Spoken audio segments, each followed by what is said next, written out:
ರೀತಿಯಾಗಿ ಬಾಳು ಕೊಟ್ಟಂಥ ಸಂದರ್ಭದಲ್ಲಿ ಒಬ್ಬ ಮುಸ್ಲಿಂ ಅವಳು ಹಿಂದೂ ಆಗಿ ಕನ್ವರ್ಟ್ ಆಗಬೇಕಾಗುತ್ತೆ. ನಿಮ್ಮ ಹೋರಾಟಗಳಿದೆ, ಮತಾಂತರ ನಿಷೇಧ ಕಾಯ್ದೆಯ ಹೋರಾಟಗಳಾಗಿರ್ಬೋದು, ಲವ್ ಜಿಹಾದ್ ನಿಷೇಧ ಕಾಯ್ದೆಯ ಹೋರಾಟಗಳಾಗಿರ್ಬೋದು, ಈ ಎಲ್ಲ ಹೋರಾಟಗಳು BJP ಆಗಿರ್ಬೋದು ಅಥವಾ ಸಂಘ ಪರಿವಾರ ನಡೆಸುವಂಥ ಹೋರಾಟಗಳು, ಇದಕ್ಕೆಲ್ಲ ಬೆಲೆ ಇರುತ್ತೆ.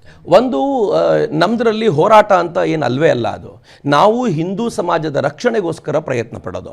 ಹಿಂದೂ ಸಮಾಜದ ಹೆಣ್ಣು ಮಕ್ಕಳನ್ನ ಈ ಪ್ರಶ್ನೆ ಯಾಕೆ ಬರುತ್ತೆ ಅಂತಂದ್ರೆ, ಕಳೆದ ಕೆಲವಾರು ದಶಕಗಳಿಂದ ಡೆಮೋಗ್ರಫಿಕ್ ಚೇಂಜ್ ನೋಡಿದ್ರೆ, ಜನಸಂಖ್ಯಾಂಕೀಯ ಬದಲಾವಣೆಯನ್ನು ನಾವು ಗಮನಿಸಿದ್ರೆ ಮುಸಲ್ಮಾನರ ಸಂಖ್ಯೆ ನಿರಂತರವಾಗಿ ಏರ್ತಾ ಇದೆ.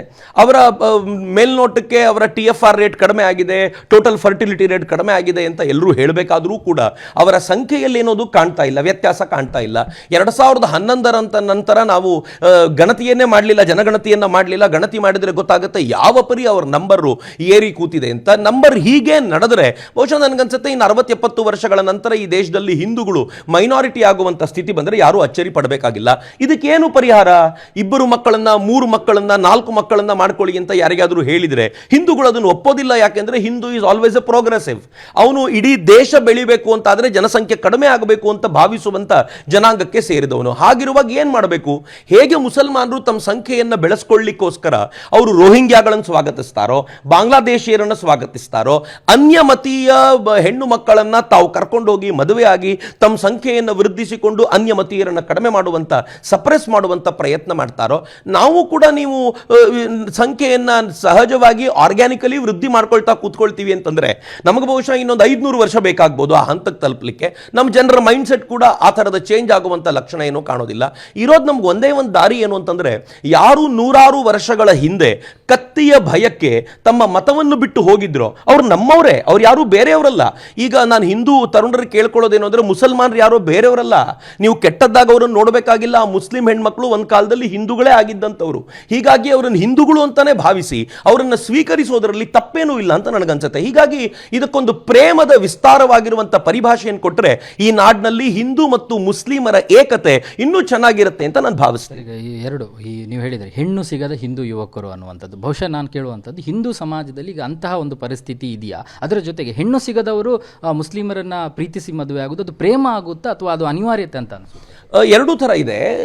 ಹಿಂದೂಗಳಲ್ಲಿ ಏನು ಪ್ರಾಬ್ಲಮ್ ಇದೆ ಅಂತಂದರೆ, ಒಂದೇ ಮಕ್ಕಳು ಅಂತ ಅನ್ನೋಂಥ ಹಂತಕ್ಕೆ ಬಂದ್ಬಿಟ್ಟಿದ್ದಾರೆ. ಪ್ರಜ್ಞಾವಂತರಂತೂ ಅಥವಾ ಸಮಾಜದಲ್ಲಿರುವಂಥ ಮಿಡ್ಲ್ ಕ್ಲಾಸ್, ಅಪ್ಪರ್ ಮಿಡ್ಲ್ ಕ್ಲಾಸ್ನವರಂತೂ ಮಕ್ಕಳಿಗೆ ಓದಿಸೋದು ಕಷ್ಟ, ಹೀಗೆಲ್ಲ ಮಾಡಿ ಮಕ್ಕಳು ಮತ್ತೆ ಬೇಡ ಅಂತ ಅನ್ನುವಂಥ ಹಂತಕ್ಕೆ ಬಂದಿದ್ದಾರೆ.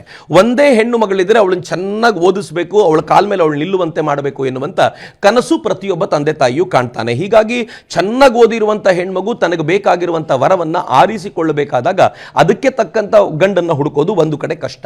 ಎರಡನೇದು, ಗಂಡು ಮಕ್ಕಳು ಕೂಡ ಒಬ್ಬರೇ ಆಗಿರೋದ್ರಿಂದ ಅವರು ತಮ್ಮ ಕರಿಯರ್ ಅಲ್ಲಿ ಬ್ಯುಸಿ ಆಗಿರ್ತಾರೆ. ಅವರು 27-28 ಮದುವೆ ಆಗೋದಿಲ್ಲ. 30ಕ್ಕೆ ಮದುವೆ ಆಗಬೇಕು ಅಂತ ಬಂದಾಗ ಅವ್ರಿಗೆ ಈಕ್ವಲ್ ಆಗಿರ್ಬೋದಾಗಿರುವಂಥ ಆ ಸ್ಟೇಟಸ್ನ ಹೆಣ್ಮಗಳನ್ನು ಹುಡುಕಬೇಕಾದಾಗ ತುಂಬಾ ಕಷ್ಟ ಆಗುತ್ತೆ.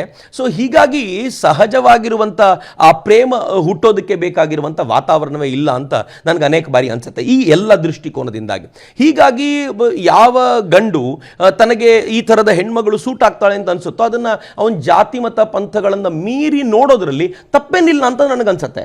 ಅದು ಪ್ರೇಮವನ್ನು ನೀವು ನೋಡುವಾಗ ಆ ಪ್ರೇಮಕ್ಕೆ ಇನ್ನೊಂದು ದೃಷ್ಟಿಕೋನ ಇಟ್ಕೊಳ್ಳದೆ ಪ್ರತಿಯೊಬ್ಬರು ಕೂಡ ಇದನ್ನು ಸಹಜವಾಗಿ ಸ್ವೀಕರಿಸಬೇಕು ಅಂತ ನಾನು ಭಾವಿಸ್ತೀನಿ. ಯಾಕೆಂದರೆ ಹಿಂದೂಗಳು ಮದುವೆ ಆಗುವಾಗ ಅದೊಂದು ಶಾಶ್ವತವಾಗಿರುವ ಬಾಂಧವ್ಯ ಅಂತ ಸ್ವೀಕರಿಸ್ತಾರೆ. ಹೀಗಾಗಿ ಮುಸಲ್ಮಾನ್ ಹೆಣ್ಮಕ್ಳು ಕೂಡ ಹಿಂದೂ ಗಂಡು ಮಕ್ಕಳನ್ನು ಮದುವೆಯಾಗಿ ಬರ್ತಾರೆ ಅಂತಂದ್ರೆ ಅವರೊಂದು ಶಾಶ್ವತವಾದ ಬಾಂಧವ್ಯಕ್ಕೆ ತಮ್ಮನ್ನು ತಾವು ತೊಡಗಿಸ್ಕೊಳ್ತಾರೆ ಅಂತ ಅರ್ಥ.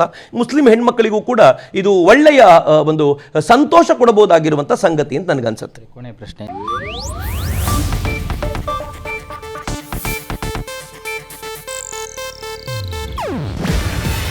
ಇದು ಏಷ್ಯಾನೆಟ್ ನ್ಯೂಸ್ ನೆಟ್ವರ್ಕ್ ಪ್ರಸ್ತುತಿ. ನೀವು ನೋಡ್ತಿದ್ದೀರಾ ಏಷ್ಯಾನೆಟ್ ಸುವರ್ಣ ನ್ಯೂಸ್.